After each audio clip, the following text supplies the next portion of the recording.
The motorcycle market is currently full of retro bikes. However, when Honda pulled the covers off the CB1100RS in 2017, it promised to deliver a slightly different riding experience.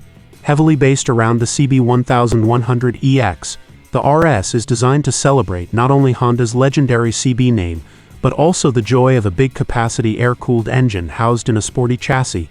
While keeping things retro with the use of chunky conventional forks, the RS added a nice dash of modern components through radial brakes with ABS. If you are after a big-capacity retro that is sporty but not over the top, the beautifully made CB1100RS is a classy café racer with a good heritage and thumping air-cooled motor. The CB Inline 4 is most certainly not lacking in the torque stakes. The old-school air-cooled motor has bags of smooth mid-range, and when combined with a beautiful throttle connection makes it a joy to ride. It's not a motor that likes to be revved as such, so peak power is pretty irrelevant, but if you want to chill out and ride the wave of torque, it is brilliant. And it sounds good too, as its designers went out of their way to inject some spirit into it, and as well as engineering in a lovely air-cooled pinging when it is cooling. The Inline 4 also has a slightly offbeat note through altered valve timing on cylinders 1 and 2, compared to 3 and 4, to make it sound better. It's neat touches like this that set the CB1100RS aside from some other more mass-produced retro models.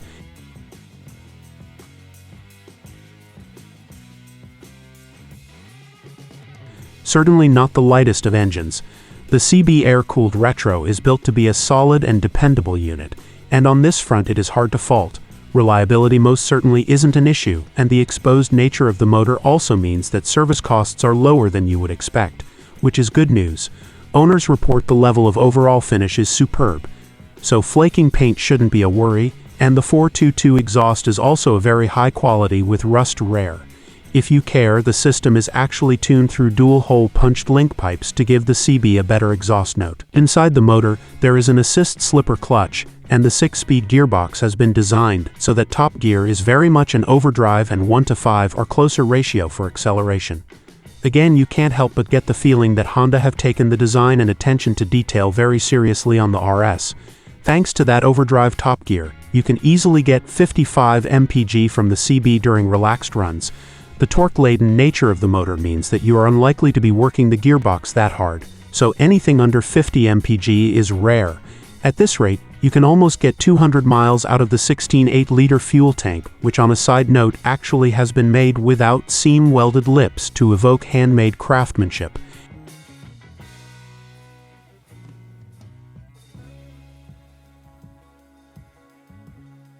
Here is the slight issue with the CB1100RS, and is probably a big reason why it hasn't sold that well. Tipping the scales at 252 kilograms wet, the CB is quite a big old bike, and at low speed can feel cumbersome, which isn't what you expect on a cafe racer style of bike. Get it going, and once again it slightly disappoints because despite the fact Honda have tweaked the geometry when compared to the more relaxed X version, which shares a similar frame and also fitted 17-inch wheels, it is still far from sporty and is instead more secure on the road. The RS doesn't flick into bends like you would hope, instead it rolls, and it does require a fair degree of effort, which is a bit of a shame. If you are expecting a sporty retro, this isn't the bike for you.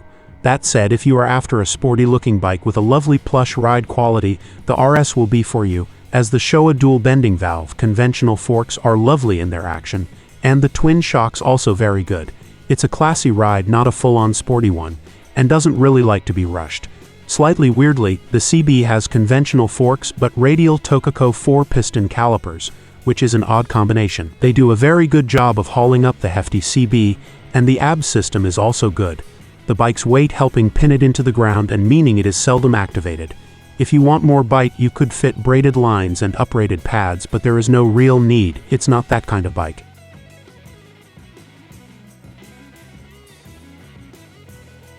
Comfort. Considering the CB is a cafe racer, it is extremely comfortable, and while lacking pillion grab rails, the rider is very well catered for.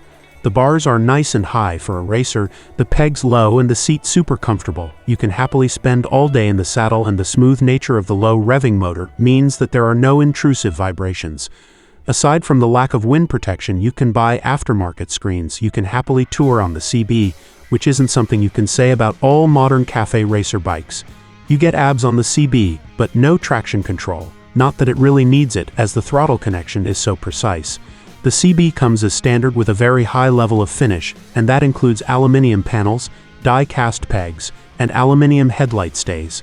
So there isn't a great deal that needs to be added. Honda did sell a few extras, but it seems that all owners want is heated grips, maybe a small screen, and often soft luggage. Very few CB models have anything extra, and even loud pipes are rare. It's a gentleman's retro, and race pipes would be far too brash.